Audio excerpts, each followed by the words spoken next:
மூணே 3 ஸ்டெப்பு தான். First preliminary pass பண்ணுறீங்க, மெயின்ஸு உண்டை கமெண்ட்டாக எழுதுறீங்க.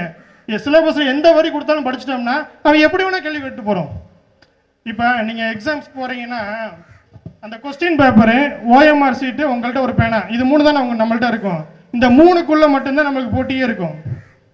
கரெக்டுங்களா? அவன் 80 லட்சம் பேர் அப்ளை பண்ணுறான், 70 லட்சம் பேர் அப்ளை பண்ணுறான், ஆல் ஓவர் தமிழ்நாடு முழுதான். அதெல்லாம் தேவையே இல்லை. எனக்கு ஒரே ஒரு வேலை தான் வேணும். நடுவில் இந்த இடஒதுக்கீடு பிரச்சனை ஓடிச்சு பார்த்தீங்கன்னா, பெண்களுக்கு 40%, 50%. அப்போ பசங்களுக்கு என்ன ஆகும்? வேலைகள் பாதிக்கும். நீங்கள் பயப்படவே வேணாம். எனக்கு ஒரே ஒரு போஸ்ட் நீ கால்ஃபர் பண்ணு. ஈவன் குரூப் 1 எத்தனை கால்ஃபர் வரும்? குரூப் 1 எக்ஸாம்ஸில் எத்தனை கால்ஃபர்ஸ் வரும்? ஒரு 30, 40, 50, ஒரு 60. நீங்கள் கம்யூனிட்டி வைஸ் ஒவ்வொன்றுக்கும் பிரிச்சிங்கன்னா, பிசியாக இருந்தோம்னா பிசி மேலில் ஒரு 5 வேக்கண்ட் தான் வரும். இதில் என்ன பண்ணுவாங்கன்னா, 5 பேர் தான் இருக்குது, நம்ம கிடைக்குமான்ட்டு நம்மளையோட டாப்பர்ஸு, நம்மளையோட ரொம்ப தெளிவானவங்களாம் அப்ளை பண்ண மாட்டாங்க, அதுக்கு தொடர் முயற்சி எடுக்க மாட்டாங்க. நமக்கு அப்படி இல்லை. நமக்கு ஒரே ஒரு வேலைக்கு தானே போக முடியும். நீங்கள் ஸ்டேட் ஃபஸ்ட்டு எடுத்தாலும் சரி. இப்போ நான் டிஸ்ட்ரிக்ட் ஃபஸ்ட்டு திண்டுக்கல் மாவட்டத்தில் போனோட குரூப் 2 இன்டர்வியூ போஸ்ட்டில் டிஸ்ட்ரிக்ட் ஃபஸ்ட்டு. என்னால் போய் டிஎன்பிஎஸ்சி ஒரே ஒரு வேக்கண்ட் தானே எடுக்க முடியும். நான் 4 எடுக்க முடியுமா? எடுக்க முடியாது. அப்போ நமக்கு ஒரே ஒரு போஸ்ட் கிடைச்சா போதும். நீங்கள் இன்னும் சொல்ல நம்ப மாட்டீங்க. எனக்கு அடுத்து கவுன்சிலிங்கில் ஒரு பொண்ணு கல்யாணம் ஆகி, ஒரு முஸ்லீம் பெண்மணி, குழந்தை இருக்குது, அவங்களுக்கு வயசு 39. அவங்க சப் ரிஜிஸ்டர் எடுத்தாங்க. எனக்கு அடுத்து வந்தவங்க, அவங்களுக்குள்ள அவ்வளோ ஒரு சந்தோஷம். அவங்களும் ஒரு இலவச பயிற்சி மையத்தில் வேலூர் மாவட்டத்தில் படித்தவங்க. அவங்கள்ட்ட கேட்டேன், நம்ம எப்பயுமே பழகிறவங்க எல்லாமே இந்த ஃப்ரீ எஜுகேஷனில் படித்தவங்கள்ட்ட தான் மேக்ஸிமம் பழகும். ஏன்னா அவங்கள்ட்ட ஒரு உண்மை இருக்கும். நம்மளே மாதிரி அவங்க இன்னொருத்தவங்களுக்கு சொல்லி தருவாங்க. கரெக்டுங்களா இல்லையா? இப்போ நீங்கள் இங்கேயே ஒரு 500 பேர் குழு இருக்கீங்க. நீங்களே நாளைக்கு இதே மாதிரி நீங்கள் இப்போ நான் இன்றைக்கி பேசிட்டு போயிட்டேன். இதில் ஒரு 100 பேர் மட்டும் குழுவாக உட்காந்து படிங்க. அடுத்து வர குரூப் 4, குரூப் 2 ஏதோ நீங்கள் ஒரு அப்பாயின்மெண்ட் ஆர்டர் வாங்கிட்டு தான் இந்த காலேஜ் விட்டு வெளியில் போவீங்க. சப்போஸ் இப்போ நீங்கள் 3rd இயர் முடிக்கிறீங்க. நீங்களே இப்போ ஏப்ரல் மேல முடிஞ்சிருது. சார் நீங்கள் உள்ளுக்குள்ள படிக்கலன்னா ஃபாதர் விட மாட்டாரா? விடுவாங்களா இல்லையா? இந்த மாதிரி ஒரு அமைதியான சூழ்நிலை எங்கேயுமே கிடைக்காது. நீங்கள் பேசாமல் ஸ்கூல் புக்ஸ் எடுத்துகிட்டு ஒரு மூலையில் உட்காந்து நீங்கள் பேசாமல் படிச்சுக்கிட்டே இருங்க. அவர் சாப்பாடு போடுவார். நானும் இது மாதிரி ஒரு கிறிஸ்டின் மைனாரிட்டி ஸ்கூலில் தான் உட்காந்து படித்தேன். திண்டுக்கல்லில் சென்ட் மேரி ஸ்கூல் தெரியுமா? அங்கே தான் படித்தேன். நம்புவாங்களா? என்னையில எங்கள் அப்பா அம்மா நம்பவே இல்லை. ஏன்னா நான் 2-3 வருஷம் படிச்சுக்கிட்டே இருந்தேன். ஒரு எக்ஸாமில் கூட கிளியர் பண்ணவே இல்லை. 1 மார்க் 2 மார்க்கில் தான் போகும். ஆனால் நம்ம அப்பா அம்மாவுக்கு அது தெரியாது. அவங்க கேட்குற ஒரே ஒரு கேள்வி, பாஸ் பண்ணிட்டியா, ஃபெயில் ஆகிட்டியா, வேலைக்கு போயிருவியா? எதுவுமே கிடையாதுல்ல நமக்கு. நம்ம அம்மா இல்லாமல் 1 மார்க்கில் போயிடுச்சு, நம்ம கம்யூனிட்டியில் தான் நம்ம மார்க் கம்மியாக இருக்குது, அதில் எதாவது தெரியுமா? எங்கள் அப்பா 7வது தான் படிச்சிருக்காரு, அவருக்கு என்னன்னே தெரியாது. எங்கள் அம்மாவுக்கு அதோட கம்மி. அவங்களுக்கு எதாவது தெரியுமா? ஈவன் நான் பாஸ் பண்ணிட்டேன். குரூப் 4, குரூப் 2 எக்ஸாம் பாஸ் பண்ணிட்டேன். கவுன்சிலிங்கில் போய் ஆர்டர் வாங்கிட்டு வந்துட்டேன். 7 மாதம் ஆச்சு ஜாயின் பண்ணுறதுக்கு. எங்கள் லோக்கல் ஃபண்ட் டிபார்ட்மெண்ட்டில் கொஞ்சம் லேட்டாக தான் கூப்பிடுவாங்க. அந்த 7 மாதம் என் கூட போனவங்கள வேலைக்கு ஜாயின் பண்ணிட்டாங்க. அப்போ கூட எங்கள் அப்பா கேட்குறேன், நீ பொய் சொல்கிறியா உண்மையை சொல்கிறியா? இப்போ அடுத்த ரெடியாக இருக்க கால்ஃபர் அதான். ஒரு 550 to 600 வேக்கண்ட் வரும். இதுக்கு என்ன பண்ணணும்? மொதல் வேலையாக 6லேருந்து 12 வரைக்கும் இருக்க ஸ்கூல் புக்ஸை வாங்கி வச்சுருங்க. Tamil Nadu state government school books எழுதிக்கலாமே, எல்லாம் கேட்டுட்டு போயிடுவோம். ஒரு நோட் எடுத்து எழுதிக்கிங்க. 6லேருந்து 12வது வரைக்கும் இருக்க ஸ்கூல் புக்கு ஃபஸ்ட்டு வாங்கி வைங்க.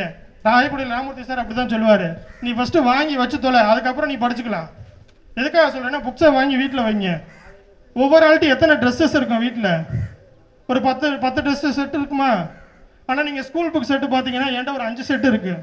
இப்போ இருக்க செட்டு, இதுக்கு முன்னாடி இருக்க செட்டு, அதுக்கு முன்னாடி செட்டு என்சிஆர்டி புக்ஸ் இருக்கும். இது மாதிரி ஒவ்வொரு ஆள்கிட்டையும் குறைஞ்சபட்சம் 2 செட்டு புக் இருக்கணும். ஐ மீன் வேலைக்கு போகிறேன்னு நினைக்கிறவங்கள்ட்ட மட்டும்தான் நான் பேசுகிறேன். இங்கே கவர்மெண்ட் வேலை பிடிக்காதுன்றவங்கள தயவுசெய்து எழுந்திரிச்சு போயிடலாம். நான் பேசுகிறது எல்லாமே கவர்மெண்ட் வேலைக்கு போய் ஆகணும், நான் போனால் தான் என் குடும்பம் நல்லாயிருக்கும். இங்கே எல்லாமே ஒருத்தவங்க ஸ்பூன் ஃபீடிங் மாதிரி கொடுத்துக்கிட்டே இருந்தாலும் ஜெயிச்சு வரவங்களாம் ரொம்ப ரொம்ப கஷ்டம். நீ என்னைக்கு போய் தேடுறியோ ஸ்கூல் புக்ஸில், அப்போ தான் உன்னால் ஜெயிக்க முடியும். ஏன்னா இங்கே போட்டியாளர்கள் அதிகமாகிட்டே இருக்காங்க. நம்ம மட்டும் இல்லை, அரசாங்கம் ஒரு 1000 வேக்கண்ட் கால்ஃபார் பண்ணுதுன்னு வைக்கணும். எத்தனை பேர் அப்ளை பண்ணுவாங்கன்னு நினைக்கிறீங்க? இப்போ இங்கே ஒரு எக்ஸாம், நானுமே இங்கே குரூப் 4 எக்ஸாம் இங்கே எழுத வந்திருக்கேன்னு நினைக்கிறேன் ஒரு தடவை. அப்போ பார்த்தீங்கன்னா நம்ம சென்டரில் ஒரு 1500 பேர் போடுவாங்களா, ஒரு 1000 பேர் போடுவாங்களா. அந்த 1000 பேர்த்தில் ஒரு ஆளுக்கு வேலை கிடைக்கிறது ரொம்ப ரொம்ப கஷ்டம். அந்த 1000 பேர்த்தில் நம்ம ஒரு ஆளாக இருக்கணும்ன்றத நினச்சிக்கோங்க. அதுக்கு என்ன பண்ணணும்னா, 24 மணி நேரம் இருந்துச்சுன்னா, நான் உங்களுக்கு 20 மணி நேரம்லாம் படிக்க சொல்ல, வேலிடாக 8 மணி நேரம் படிக்க போதும். எத்தனை மணி நேரம்? வேலிடாக 8 மணி நேரம். காலேஜில் எத்தனை மணி நேரம் படிக்கிறீங்க? ஈவன் நான் காலேஜில் கோல்டு மெடல் தாம்மா. நான் 89% எடுத்திருந்தேன் இன்ஜினியரிங்கில். ஆனால் எனக்கு என்னன்னே தெரியாது. நம்ம என்ன பண்ணுவோம், முன்னாடி நாள் மனப்பாடம் பண்ணிவிட்டு அடுத்த நாள் போய் என்ன பண்ணுவோம், அப்படியே கக்கி வச்சுருவோம். ஆனால் போட்டித் தேர்வுக்கு மட்டும் அப்படி பண்ண முடியாது. ஏன்னா ஒவ்வொரு பாடத்தையுமே நீங்கள் புரிஞ்சு படிச்சுக்கணும். இப்போ கேள்விகள் கேட்கக்கூடிய தரங்கள் எப்படி ஆகுதுன்னா, கொஞ்சம் லிட்டில் பிட் டஃப் ஆகுது. ஏன்னா நம்மளே மாதிரி படித்து பாஸ் பண்ணி போகிறாங்க பார்த்தீங்களா, அவங்க தான் இந்த எக்ஸாமை ரொம்ப ட்விஸ்ட் பண்ணிக்கிட்டே இருக்காங்க. நான் சொல்கிறது புரியுதுங்களா உங்களுக்கு? இப்போ நாளைக்கு நீங்கள் ஒரு வேலைக்கு போகிறீங்க, உங்களை நம்பி கவர்மெண்ட் வந்து ஒரு 10 பேர்த்து எடுத்து கொடுப்பா. இப்போ நம்ம பழனி கோயிலில் வேக்கண்ட் வந்திருக்கு தெரியுமா? பழனி கோயிலில், பழனி தண்டாயுதபாணி கோயிலில் ஒரு ஐ திங்க் 381 போஸ்ட் என்னமோ ஒரு கால்ஃபார் வந்திருக்கு. அதுக்கு வேறு 10th படிச்சிருந்தா போதும், தயவுசெய்து எல்லாரும் அப்ளை பண்ணுங்கள். அதே மாதிரி ஒரு வேலை வாய்ப்பு தகவல் வந்துச்சுன்னா அது எல்லா பேத்துக்கும் போது பகிர்ந்துக்குங்க. என்னோட ஒரு சின்ன ஒரு ரெக்வெஸ்ட் மாதிரி என்னென்னா, பொய் வந்து வேகமாக பரவும், உண்மை வந்து பரவவே பரவாது. படித்து ஒருத்தன் வேலைக்கு போகிறேன்னு சொல்கிறான், அது வந்து ஒரே ஒரு ஆள் 2 பேர் தான் சொல்லுவான், இது பரவாது. ஆனால் காசு கொடுத்து வேலைக்கு போகிறேன்னு சொல்லுவாங்க பார்த்தீங்களா, அது பரவிக்கிட்டே இருக்கும். ஆனால் எங்கடா காசு கொடுத்தா, யாருடா காசு கொடுத்தானே எவனுமே சொல்ல மாட்டாங்க. அப்படி யாரையும் கொடுத்து போக முடியாது. எத்தனை பேர்த்த போக வைக்க முடியும் உங்களுக்கு? அப்போ எல்லாமே ஓரளவுக்கு நேர்மையாக நடக்குது. நீங்கள் முதல் சிஸ்டத்தை நம்பினா தான் உங்களால் படிக்கவே முடியும். நீங்கள் படிக்க ஆரம்பிக்கிறப்ப இப்போ பக்கத்தில் வந்து ஒருத்தன் சொல்லுவான், டே இதெல்லாம் காசு கொடுத்து போகிறாங்கடா அப்படின்னு. எத்தனை பேர்டா காசு கொடுத்து போகிறாங்க? இருந்தால் நம்ம எதுக்கு படிக்க போகிறோம்? நம்ம இல்லாதனால தானே படிக்கிறோம். அப்போ இன்னும் நம்ம மேற்கொண்டு எப்படி படிக்கணும்? ஒரு வெறியாக படிக்கணும், சரிங்களா? அந்த ஃபஸ்ட்டு என்ன பண்ணணும், புக்ஸை வாங்கி வச்சிடணும், சிலபஸை 10 காப்பி எடுத்துக்கணும், சிலபஸ் வைஸ் பேட்டர்னை ஃபுல்லாக உடச்சிடணும், உடச்சிட்டு ஒட்டி வச்சுட்டு இந்த வரி எங்கே இருக்குது ஸ்கூல் புக்ஸ்ன்னு தேடணும் நீங்கள். ஓகேங்களா? சிலபஸை தேடி எடுத்துகிட்டு கண்டுபிடிச்சிடுவீங்க.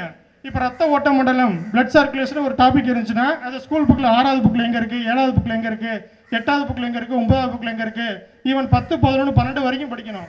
டிகிரி லெவல் எக்ஸாம் தானே இப்போ நிறைய வருது. இப்போ நம்ம எல்லாமே என்ன பண்ணியிருக்கோம்? டிகிரி கம்ப்ளீட் பண்ண போகிறீங்களா?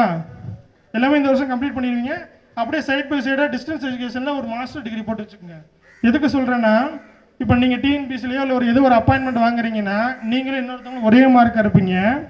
அந்த உங்கள் கூட இருந்த போட்டியாளர், சக போட்டியாளர் வந்து மாஸ்டர் டிகிரியாக இருப்பார். அப்போ அவருக்கு தான் ஃபஸ்ட்டு ப்ரிஃபரன்ஸ் கொடுப்பாங்க, சரிங்களா? டிஸ்டன்ஸில் போட்டுக்கோங்க, ரொம்ப கம்மி தான் ஃபீஸ்லாம். படிக்க முடியாதவங்களுக்கு ஒரு வாய்ப்பு சொல்கிறேன். அப்போ நிறைய பேர் 6th-லேருந்து 1வதுலேருந்து தமிழ் மீடியம் படிச்சிருக்கீங்களா? இது ஒரு அவேர்னஸ் மாதிரி வச்சுக்கோங்க. 1வதுலேருந்து 12வது வரைக்கும் தமிழ் மீடியம் படிச்சிருக்கீங்களா? யாரும் இப்போ மட்டும் போய் டிகிரி இங்கிலீஷ் மீடியத்தில் படிச்சிருக்கீங்களா? அவங்க போய் கரஸில் போய் டிகிரி வந்து தமிழ் மீடியத்தில் போடுங்க. நம்ம வந்து தமிழ்நாடு அரசு வந்து 20% இடஒதுக்கீடு கொடுக்குது. அதெல்லாம் தெரியுமா உங்களுக்கு? 20% தமிழ் வழியில் நீங்கள் படிச்சிருந்தீங்கன்னா எல்லா பேருமே ஸ்கூலில் வந்து தமிழ் மீடியத்தில் தான் படிச்சிருப்போம். கரெக்டுங்களாம்மா? நான் ஏதோ வேட்டுக்கிரக வாசி மாதிரி பேசிகிட்டு இருக்கேனா? இல்லை, நீ வெறிக்க பார்க்குறீங்களே. இல்லை, எப்பவுமே நீங்களும் பேசணும், நானும் பேசணும், அதான் நல்லாயிருக்கும். நான் சொல்கிற தகவல் எல்லாமே உங்களுக்கு இப்போ புரியாது, ஒரு 6 மாதம் கழிச்சு புரியும். ஓ, எப்பயோ வந்து நம்மள்ட்ட ஒரு அண்ணன் சொன்னார் தமிழ் மீடியம் படிங்கடா அப்படின்னு. எதுக்காகனா கவர்மெண்ட் ஈஸியாக ஏமாற்றி நம்ம வேலைக்கு ஓடிடலாம், நமக்கு பிடிச்ச போஸ்ட்டு ஈஸியாக வாங்கிடலாம். பெரிய பெரிய சார்லாம் இருக்காங்க, நம்ம எப்படி அவங்கள ஏமாற்றி உள்ளே போகணுமோ அதை மட்டும் தெரிஞ்சுக்கணும், சரிங்களா? பிஎஸ்டின்றது வந்து டிகிரி சர்டிஃபிகேட் 12th வரைக்கும் படிச்சிருப்போம். டிகிரி கரஸில் நீங்கள் முடிச்சிட்டிங்கன்னா 20% இடஒதுக்கீடு. இப்போ டெப்டி கலெக்டர் போஸ்ட் ஒரு 20 வேக்கண்ட் கால்ஃபார் ஆகுதுன்னு வைங்க. 20ல் 20% எத்தனை? 20 போஸ்ட்டில் 20% எத்தனை? 4 வேக்கண்ட். 4 வேக்கண்ட் நம்ம பிஎஸ்டிஎம்க்கு ஒதுக்கி வைப்பாங்க. அந்த 4 வேக்கண்ட் நம்ம போய் ஒன்று எடுத்துடலாம் ஈஸியாக. புரியுதுங்களா நான் என்ன சொல்கிறேன்னு? புரியுங்களா? நான் எல்லாமே மேல் மட்டத்தில் பேசிக்கிட்டு இருக்கேன். உங்களுக்கு எல்லாமே இப்போ ஸ்டார்டிங் ஸ்டேஜ்னால உங்களுக்கு புரிய மாட்டேங்குது. அது ஈஸியாக போக புரிஞ்சிடும்.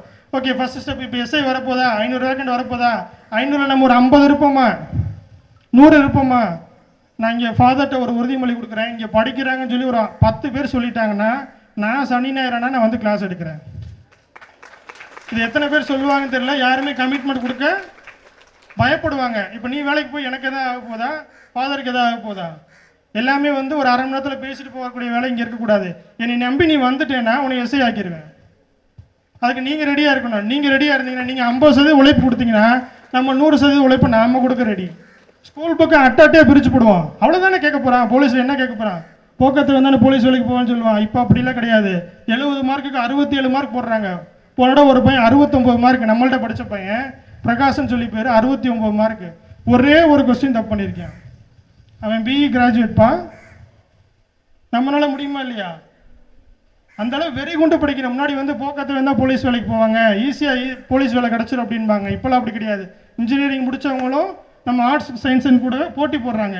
ஒன்றே ஒரு டிஃப்ரெண்ட் ஆகுமா இன்ஜினியரிங்க்கும் ஆர்ட்ஸ் அண்ட் சயின்ஸுக்கு என்னென்னா, அவங்க எவ்வளோ அடித்தாலும் தாங்குவாங்க, நம்மளால தாங்க மாட்டாங்க. தாங்க மாட்டாங்கன்னு என்னென்னா அவங்க உட்காருவாங்க, நீங்கள் உட்கார மாட்டீங்க. ஏன்னா நீங்கள் வந்து அப்படி லத்தாச்சிகளாக போயிருப்பீங்க காலேஜில், தெரியுதுங்களா? ஜாலியாக வர ஜாலியாக போயிருப்பீங்க. அங்கே அப்படி கிடையாது. இன்னோவேட்டிவ் அசைன்மெண்ட் சொல்லிட்டு போட்டு அடி வெளுப்பாங்க. அந்த மாதிரி நம்ம உட்காந்துட்டோம் நீங்களே, அவங்களுக்கு ஈக்குவலாக நம்ம என்ன ஆயிடுவோம்? ஈக்குவலாக போயிடுவோம். இங்கே எத்தனை பேருக்கு ஆர்எஸ்ஆர் கல்வான்னு சொல்லி ஒரு புக் இருக்குது தெரியுமா? ரீசனிங்கில் மேக்ஸ் தெரியுமா? இப்போ நம்ம கிளாஸஸில் எடுக்கிறாங்களா? பிளேஸ்மெண்ட் கிளாஸ்னு எது இருக்கா? காலேஜஸில் பிளேஸ்மெண்ட் கிளாஸஸ் இருக்கா? அந்த கிளாஸில் ஆர்எஸ்ஆர் கல்வான்னு சொல்லி ஒரு புக் இருக்குமா ரீசனிங்க்கு. அந்த புக்கை மட்டும் நீங்கள் படிச்சிட்டிங்கன்னா எஸ்எஸ்சியில் சென்ட்ரல் கவர்மெண்ட் எந்த எக்ஸாம் இருக்குல்ல, நான் ரயில்வே எக்ஸாம்க்குலாம் படித்ததே கிடையாது. நான் டிஎன்பிஎஸ்சி எக்ஸாம் வச்சு தான் ரயில்வேல குரூப் டி, அப்புறம் வந்து இந்த கிளரிக்கல் போஸ்ட்டு ஒன்று போடுவாங்க, அது லோக்கபிலிட்டி எல்லாமே பாஸ் பண்ணோம். அவர் ராமூர்த்தி சார் அடிக்கடி கேட்பார், நீ மட்டும் எப்படி எல்லா எக்ஸாம் கிளியர் பண்ணுறேன்னு. அவர்கிட்ட அதான் சொல்லுவேன், சார் எதாக இருந்தாலும் பரவாயில்ல, இப்போ அரிசின்றது ஒன்று தானே. இப்போ மாவை நம்ம அரைச்சிக்கிட்டோம்னா இப்போ அரிசி வேக வச்சுட்டோம்னீங்களே, புளி சோறு பண்ணிக்கலாம், லெமன் சோறு பண்ணிக்கலாம், தக்காளி சாப்பாடு பண்ணிக்கலாம் எல்லாமே. ஆனால் அரிசின்றது என்னது? பேசிக்ஸா ஸ்கூல் புக்ஸ் தான். நீங்கள் எந்த எக்ஸாமை கொண்டு பயப்படவே கூடாது. நீங்கள் ஸ்கூல் புக்ஸை மட்டும் ஒன்று சிலபஸ் வைஸ் படித்து உடச்சிட்டிங்கன்னா இப்போ எனக்கு எக்ஸாம்ஸ் வச்சாலும் நம்ம பாஸ் பண்ணிடலாம். ஓகே, இப்போ எஸ்ஏ எக்ஸாமுக்கு என்ன பண்ணலான்னா 70 கொஸ்டின் ஜிகேலேருந்து கேட்பாங்க, 80 கொஸ்டின் வந்து மேக்ஸ்லேருந்து கேட்பாங்க. மொத்தம் எத்தனை கொஸ்டின்? 140 கொஸ்டின் கேட்பாங்க. 140க்கு இன்ட்ரெஸ்டாக இருக்கீங்களா இல்லையா? எஸ்ஏ எக்ஸாமுக்கு எத்தனை பேருக்கு பிடிக்கும்? ஏன்னா இப்போ ரீசெண்டாக அந்த எக்ஸாம் தான் வரப்போகுது, அதனால ஒரு அவேர்னஸ் சொல்கிறேன். இப்போ குரூப் 1 வருது, அது சம்மந்தமாக பேசுவேன். குரூப் 2 வந்துச்சு, அது சம்மந்தமாக பேசுவேன். சரி, எஸ்ஐயை பற்றி நான் பேசுகிறேன். எனக்கு கிளாஸஸ் நீங்கள் வரேன்னு சொல்லி சாப்பிட்டு பேசிட்டீங்கன்னா நான் உங்களுக்கு கிளாஸ் எடுக்கிறப்ப சொல்கிறேன். வேறு ஏதாவது டவுட்ஸ் இருக்கா? நம்ம இன்ட்ராக்ஷன் பண்ணுவோம். நானே பேசிக்கிட்டே இருக்கேன்.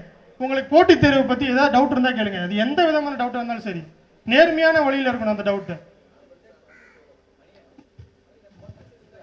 1 2 சரி சரி ஓகே ஓகே ஓகே. ஏதாவது ஒரு முக்கியமான டவுட்ஸ் இருந்துச்சுன்னா ஒரு ஆள் மட்டும் கேளுங்க. கண்டிப்பாக டவுட்ஸ் இருக்கும், மனசுக்குள்ள வச்சுக்கிட்டே இருக்காதீங்க. அது என்னைக்காவது ஒரு நாள் உங்களையே பாதிக்கும். ஐயோ அன்னைக்கே அந்த அண்ணன்ட்ட கேட்டிருக்கலாமே அப்படின்ட்டு. செஷன் பிடிச்சிருந்துச்சா இல்லை நம்ம இன்னொரு செஷன் கூட சாப்பிட்ட வாங்கிட்டு வருவோம். நமக்கு வந்து அரை மணி நேரம்லாம் பத்தாது. ஏன்னா என்னைய மாதிரி நீங்களும் வரணும்னு நினைக்கக்கூடிய ஒரு உண்மையான ஆத்மாவாக நான் பேசிகிட்டு இருக்கேன். நான் இன்னைக்கு நல்லா இருக்கேன் படித்து, அதே மாதிரி என் கூட இருக்க சகோதரர்கள் சகோதரிகள் நல்லா இருக்கணுன்ற ஒரே ஒரு காரணத்துக்காக மட்டும்தான் இங்கே நான் வந்தேன். போய் வேறு பக்கம் ஒரு கிளாஸ் எடுக்கிற இடத்துல நான் பேசணும், நான் பேசவே மாட்டேன். நான் யாருன்னே வெளி உலகத்துக்கு தெரியாது. இது மாதிரி ஒரு இலவசமாக உண்மையான ஆத்மாக்கள் கூப்பிட்ற இடத்துக்கு மட்டும்தான் நான் போவேன். என்னுடைய உழைப்பு இவங்களுக்கு மட்டும்தான் பயன்படணும்னு நான் நினைப்பேன். இது யாருக்கு பயன்படணும்னு நினச்சிறீங்களோ அவங்க என்னை தொடர்பு கொள்ளுங்க. என் நம்பர் நான் கொடுத்துட்றேன். நீங்கள் எப்போ வேணாலும் எக்ஸாம்ஸ் பாயிண்ட் ஆஃப் வியூவில் நீங்கள் கேள்வி கேளுங்க. நம்மளால் முடியாதுன்னு எதுவுமே கிடையாது. அதுக்கு ஒரே ஒரு உதாரணமாக என்னை நீங்கள் எடுத்துக்கங்க. நான் பெரிய ரோல் மாடல் இல்லைன்னு சொல்லலைங்க. ஒரு 13 எக்ஸாமு எங்கேயுமே கிளாஸ் போகாமல் படிச்சிருக்கேன். ஆயக்குடிக்கு மட்டும்தான் போவேன், அது இலவச பயிற்சி மையத்துக்கு மட்டும்தான் போவேன். 13 எக்ஸாம் என்னாலே பாஸ் பண்ண முடிஞ்சுச்சு. இப்போலேருந்து நீங்கள் புக்ஸ் எடுத்தாலும் கண்டிப்பாக பாஸ் பண்ணிடலாம். இந்த வேலைக்கு போகிறதுக்கு ஒரே ஒரு வேணும், தொடர் முயற்சி. ஒரு எக்ஸாம் நம்ம ஃபெயில் ஆகிட்டோம்னா அடுத்த எக்ஸாம் நம்ம அப்ளை பண்ணாமல் இருக்கக்கூடாது. நான் தோத்துக்கிட்டே இருக்கேன்னா நம்ம எந்த இடத்துல தோக்குறோமோ அந்த இடத்துல நம்ம ஜெயிக்கணும். அதுக்காக தான் நான் சொல்கிறேன், சொந்த ஊரில் சொந்த மாவட்டத்தில் நம்ம வேலை பார்க்கணும். அதுக்காக உட்காந்து படிங்க. உங்கள் எல்லாத்தையும் நான் கலெக்டரேட்டில் பார்க்குறதுக்கு ஆசைப்பட்றேன். கலெக்டரேட்டில் குரூப் 4ஆவோ குரூப் 2வோ ஈவன் குரூப் 1ல சப் கலெக்டர் வந்து உட்காரணும். நம்ம அன்றைக்கி நீங்கள் ஒரு நாள் சார் நான் உங்களை அங்கே பார்த்தேன் சார் அப்படின்னு சொல்கிறப்போ ஒரு மனசுக்கு ஒரு சந்தோஷம் இருக்கும். அது இருந்தால் எனக்கு போதும். வேறு எதுவும் டவுட்ஸ் இல்லையா? நம்ம இன்னொரு செஷனில் மீட் பண்ணலாமா? செஷன் பிடிச்சிருந்துச்சா? உண்மையிலே ரொம்ப இன்ட்ரெஸ்டாக இருந்துச்சா இல்லை ரொம்ப அப்படிலாம் ஒன்றும் இல்லைல்ல? எந்த எக்ஸாமை பற்றி நீங்கள் எப்போ வேணாலும் என்னைய தொடர்பு கொள்ளலாம். என்னால் முடிஞ்ச உதவிகள் நான் எப்போ இருந்தாலும் செய்வேன் உங்களுக்கு. சரிங்களா? நல்லா படிக்கணும். All the best. சரிங்களா? வீடியோ உங்களுக்கு பிடிச்சிருந்தா லைக் பண்ணுங்க, ஷேர் பண்ணுங்க, சப்ஸ்கிரைப் பண்ணுங்க, கமெண்ட் பண்ணுங்க, பெல் ஐக்கன் பிரஸ் பண்ண மறந்து போயிடாதீங்க. அப்பதான் நாங்கள் போஸ்ட் பண்ற வீடியோவோட நோட்டிஃபிகேஷன் உங்களுக்கு வரும்.